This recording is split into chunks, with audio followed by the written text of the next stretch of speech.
रात के करीब 11 बज रहे थे। सड़क पर इक्का दुक्का गाड़ियां चल रही थी। अपनी नाइट शिफ्ट खत्म करके शीला और निकिता बस स्टॉप पर खड़ी थी। आज तो हमें बहुत देर हो गई। पता नहीं घर जाने के लिए हमें कोई साधन मिलेगा भी या नहीं। अगर कोई साधन नहीं मिला तो कहीं रात इसी बस स्टॉप पर ना बितानी पड़े।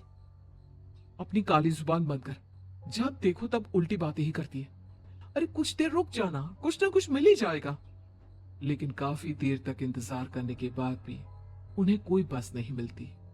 धीरे धीरे समय के साथ साथ सड़क पर चलने वाली गाड़ियों का दिखना भी बंद हो जाता है। अरे ये देख, अब तो सड़क पर एक भी गाड़ी नहीं दिख रही। दूर दूर तक गाड़ी और किसी इंसान का नामो निशान नहीं है। एक काम करते हैं, वापस अपने ऑफिस चलते हैं। हम दोनों आज रात वहीं गुजार लेंगे। देख, तुझे अच्छी तरह पता है 10 बजे के बाद चौकीदार ऑफिस के मेन गेट पर ताला लगाकर अपने घर चला जाता है। ऑफिस जाने का कोई फायदा नहीं है। इस सुनसान सड़क को देख मुझे बहुत घबराहट हो रही है। एक काम करना, उसी चौकीदार के घर चलते हैं। वो भी तो परिवार वाला है। हम बेफिक्र होकर आज रात उसके घर पर रुक सकते हैं। अरे पागल, चौकीदार 10 बाय 10 की खोली में रहता है। उसके 4 बच्चे हैं। भला वो हमें अपने घर में कौन सी जगह देगा। अब तू ना ये बेकार की बातें बंद कर और चुपचाप खड़ी रह, शायद कोई लिफ्ट ही मिल जाए। फिर काफी देर इंतजार करने के बाद आखिरकार एक नीले रंग की बस उनके सामने आकर रुकती है। बस का दरवाजा खोल कंडक्टर उन दोनों से कहता है, कहिए कहाँ जाना है आप दोनों को? देखिए मेरी पूरी बस खाली पड़ी है। मैं आप दोनों को आपके ठिकाने पर छोड़ दूंगा। इतना कहकर कंडक्टर मुंह में भरे पान की पिचकारी सड़क पर दे मारता है। निकिता, लोगों का कहना है कि कुछ महीने पहले इसी तरह अंधेरी रात में एक नीली बस के अंदर कुछ बदमाशों ने एक जवान लड़की की हत्या कर दी थी। इस बस का रंग भी नीला है। कहीं ये वही बस तो नहीं? कंडक्टर शीला की बात सुन लेता है और मुस्कुराते हुए कहता है, देखिए मेम साहब, उस घटना के बारे में मैंने भी सुना है। माना कि उस बस का रंग और मेरी बस का रंग एक है, लेकिन दुनिया में नीले रंग की एक ही बस तो नहीं है ना। ये तो सिर्फ एक इत्तेफाक है। देखिए हमारी बस में एक मेम साहब पहले से ही बैठी हैं, चाहे तो आप देख लीजिए। निकिता गर्दन उठाकर देखती है तो बस के पीछे वाले हिस्से में एक लड़की कंबल ओढ़े बैठी हुई थी। सही तो बोल रहा है भैया, बस में पहले से एक लड़की बैठी है। चल अब हम भी बैठ जाते हैं, वैसे भी बहुत देर हो गई है। अरे ठहर जाना निकिता, मुझे डर लग रहा है। अरे तुझे इतना ही डर लग रहा है तो तू यहीं खड़ी रहे, मैं तो चली। अरे तू मुझे छोड़कर कहाँ जा रही है? मैं भी चलती हूँ। दोनों बस में जाकर बैठ जाती है। देखते ही देखते ड्राइवर बस को तेज रफ्तार में चलाना शुरू कर देता है। तभी शीला की नजर पीछे वाली सीट पर अकेली बैठी लड़की पर पड़ती है।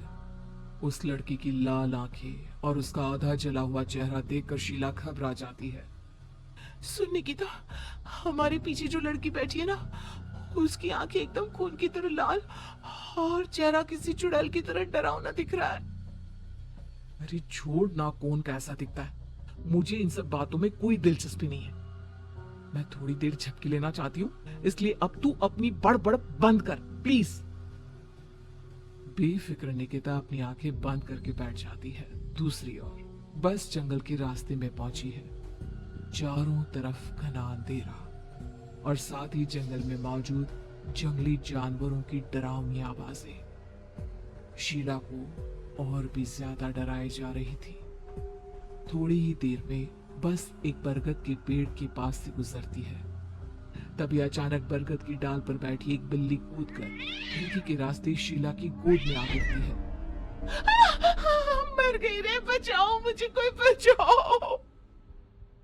शीला के चिल्लाने की वजह से निकिता की आंख खुल जाती है और वो भी घबराकर इधर उधर देखने लगती है। तभी पीछे वाली सीट पर बैठी लड़की उठकर शीला के पास आती है और बिना कुछ कहे उस बिल्ली को शीला की गोद से उठा उसे सहलाते हुए अपनी गोद में लेकर वापस अपनी सीट पर जाकर बैठ जाती है। अरे शीला, तू तो बहुत ही डरपोक है, जरा जरा सी बात पर उछल पड़ती है। मैं कल से अकेले ही सफर करूंगी। अरे मैं क्या करूं, वो बिल्ली अचानक मेरी गोद में आ गिरी। अपनी बकवास बंद कर और मुझे चैन से सोने दे। इस तरह शीला को डांटकर निकिता फिर सो जाती है। पर तभी अचानक एक झटके से ब्रेक लगाकर ड्राइवर बस को रोकता है। शीला खिड़की से बाहर झांक कर देखती है तो उसे सड़क के किनारे एक काला आदमी खड़ा दिखाई देता है। उसकी बड़ी बड़ी दाढ़ी और अजीब से कपड़े देखकर शीला को घबराहट होने लगी। क्या हुआ ड्राइवर भैया, आपने बस क्यों रोक दी? अरे वो देखो वहाँ, वो सड़क के किनारे एक आदमी खड़ा है, उसी के लिए मैंने बस रुकवाई है। शीला निकिता को धक्का देकर नींद से जगाती है। अरे अब क्या हुआ?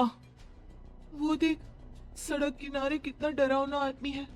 उसका अजीबोगरीब हुलिया देखकर लगता है जैसे कोई शैतान खड़ा हो।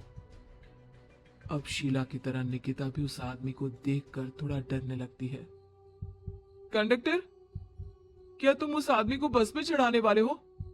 उसे देखकर हमें डर लग रहा है, उसे बस में मत चढ़ाओ।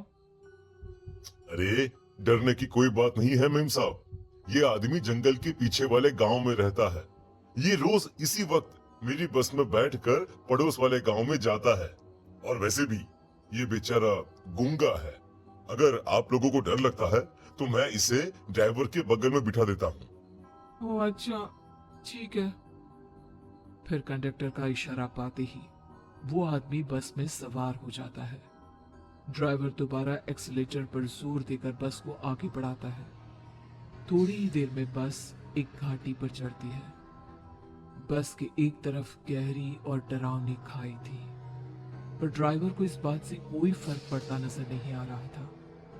वो लगातार बस की रफ्तार बढ़ाकर बस चलता जा रहा था। ड्राइवर भैया, आप देखते नहीं क्या बगल में इतनी गहरी खाई है? बस की रफ्तार लगातार बढ़ाए जा रहे हो, थोड़ा धीरे चलाओ ना। अरे मेम साहब, घबराने की कोई बात नहीं है, ये तो मेरा रोज का काम है। मैं तो यहाँ इसी रफ्तार से बस चलाता हूँ। आप बेफिक्र होकर अपनी सीट पर बैठ जाइए, आपको कुछ नहीं होगा।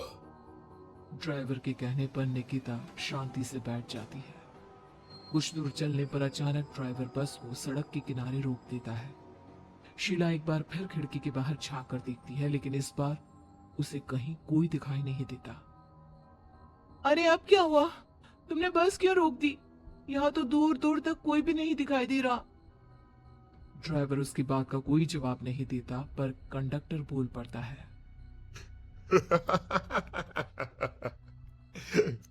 ये हमारी फेवरेट जगह है, हम अपने सारे अच्छे काम यहीं पर करते हैं। अब हमारा प्रोग्राम खत्म होने के बाद ही बस यहाँ से आगे बढ़ेगी। इतना कहते ही कंडक्टर सीट के नीचे रखी एक शराब की बोतल निकालता है। अरे ये सब क्या है? तुम्हारे बस में सवारी बैठी है, उन्हें घर पहुंचाने की जगह तुम यहाँ सड़क के बीच में बस रोककर शराब पियोगे? बस में लड़कियों के बैठे हुए भी तुम्हें ये सब करते हुए शर्म नहीं आती? कंडक्टर कोई जवाब नहीं देता और मुस्कुराते हुए शराब पीने लगता है। तभी ड्राइवर और दूसरा आदमी भी कंडक्टर के साथ मिलकर शराब पीने लगते हैं। निकिता, मुझे इन तीनों के इरादे कुछ ठीक नहीं लगते। हमने इस बस में बैठकर बहुत बड़ी भूल कर दी। तू घबरा मत, मैं हमेशा अपने पर्स में छोटा सा चाकू रखती हूँ। उसके रहते ये तीनों हमारा कुछ नहीं बिगाड़ पाएंगे।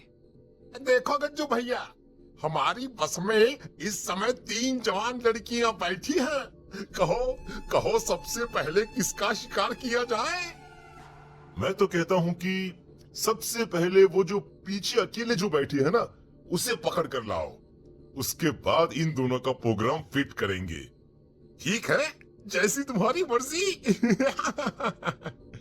अब वो आदमी पीछे वाली सीट पर बैठी लड़की के पास पहुंचकर उसका हाथ पकड़ लेता है, लेकिन तभी अचानक उस लड़की की आंखें जरूरत से ज्यादा बड़ी और लाल होने लगती है। उसका चेहरा गुस्से से लाल और उसके मुंह से नुकीले दांत दिखने लगते हैं। अरे ये क्या? ये लड़की अचानक इतनी खतरनाक कैसे बन रही है? इतने में वो लड़की उस आदमी को उठाकर वहीं सीट पर पटक देती है। मुझे हाथ लगाएगा, तेरी इतनी हिम्मत! जोर से चीखते हुए वो लड़की उस आदमी पर हमला कर देती है और पल भर में ही उस आदमी का काम तमाम हो जाता है। ये देख ड्राइवर और कंडक्टर के होश उड़ जाते हैं। इतने में ड्राइवर अपनी जान बचाने के लिए तुरंत बस से बाहर कूद जाता है। पर तभी बस के पीछे की तरफ से तेजी से आ रहा एक ट्रक उसे कुचल कर चला जाता है। एक ही पल में अपने दोनों साथियों की मौत देख अब कंडक्टर के हाथ पैर कांपने लगते हैं। ये सब देख निकिता और शीला के भी होश उड़ जाते हैं। वो चुपचाप अपनी सीट पर ही छुप कर बैठी रहती हैं। अरे अरे कौन हो तुम? और तुम इतनी भयानक कैसे बन गई? अब वो लड़की गुस्से में गुर्राते हुए कंडक्टर का गला पकड़ लेती है। इतनी जल्दी मुझे भूल गए? कुछ महीनों पहले तुम तीनों ने बड़ी बेरहमी से मेरी हत्या की थी और फिर शहर छोड़कर भाग गए। कई दिनों से मैं तुम तीनों के इंतजार में भटक रही थी। आज जाकर मेरा बदला पूरा होगा। अब तू भी अपने साथियों की तरह जहन्नम पहुंच जाएगा। अब वो लड़की कंडक्टर को उठाकर बस के पास मौजूद खाई में फेंक देती है। कंडक्टर एक बड़े पत्थर से जा टकराता है और उसकी भी मृत्यु हो जाती है। दूसरी तरफ ये सारा नजारा देख शीला और निकिता बेहोश हो जाती है। अगली सुबह जब उन दोनों को होश आता है तो वो अपने आप को एक सरकारी अस्पताल में पाती है।